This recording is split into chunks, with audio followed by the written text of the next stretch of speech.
মিশিগানে ভয়াবহ শীতকালীন ঝড়ে জনজীবন বিপর্যস্ত। এলেগান কাউন্টির ফেনভিল সহ বিভিন্ন এলাকায় ভারী তুষারপাত ও হিমাঙ্কের নিচে তাপমাত্রায় ঘরবন্দি মানুষ। পিচ্ছিল রাস্তা ও হোয়াইট আউট পরিস্থিতিতে একাধিক মহাসড়কে ভয়াবহ দুর্ঘটনা ঘটেছে। কর্তৃপক্ষ জরুরি প্রয়োজন ছাড়া বাইরে না যাওয়ার আহ্বান জানিয়েছে। মার্কিন যুক্তরাষ্ট্রের মিশিগান অঙ্গরাজ্যের ওয়েস্ট মিশিগান অঞ্চল বর্তমানে ভয়াবহ শীতকালীন ঝড়ের কবলে। এলেগান কাউন্টির ফেনভিল শহর সহ আশেপাশের এলাকাগুলোতে ভারী তুষারপাত ও হিমাঙ্কের নিচে তাপমাত্রা জনজীবন প্রায় স্থবির করে দিয়েছে। কয়েকদিন ধরে সড়কে পুরো বরফ জমে থাকায় চলাচল হয়ে উঠেছে অত্যন্ত ঝুঁকিপূর্ণ।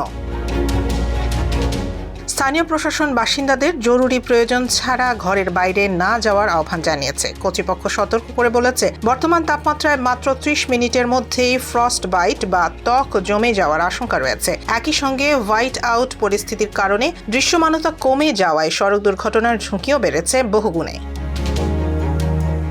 দীর্ঘদিন ঘরবন্দি অবস্থায় থাকতে থাকতে হতাশা বাড়ছে স্থানীয়দের মধ্যে। দৈনন্দিন কাজ, কেনাকাটা কিংবা স্বজনদের সঙ্গে দেখা সবকিছুই ব্যাহত হচ্ছে। ফেনভিলের বাসিন্দা ডেস্টিনি লোপেজ বলেন, তিনি বন্ধু ও পরিবারের সঙ্গে সময় কাটাতে কিংবা সাধারণ কেনাকাটার জন্য বাইরে যেতে পারছেন না। তার ভাষায়, আমি ফেনভিলেই আটকে আছি।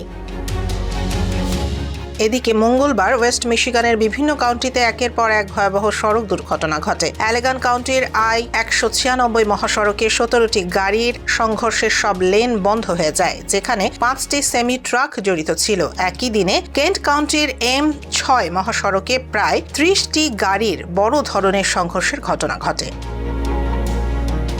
কালামাজু ও ক্যাশ কাউন্টিতেও একাধিক সেমি ট্রাক দুর্ঘটনায় প্রধান মহাসড়ক সাময়িকভাবে বন্ধ রাখতে হয়। অটোয়া কাউন্টিতে বহু গাড়ি সড়ক থেকে ছিটকে পড়ার খবর পাওয়া গেছে। আবহাওয়াবিদরা জানিয়েছেন, আগামী কয়েকদিনেও পরিস্থিতির বড় কোনো উন্নতির সম্ভাবনা নেই। কর্তৃপক্ষ জরুরি সেবা সচল রাখার চেষ্টা চালালেও তীব্র শীত ও তুষারপাত উদ্ধার ও পরিষ্কার কার্যক্রমে বড় বাধা হয়ে দাঁড়াচ্ছে। পরিস্থিতি স্বাভাবিক না হওয়া পর্যন্ত সর্বোচ্চ সতর্কতা অবলম্বনের আহ্বান জানানো হয়েছে।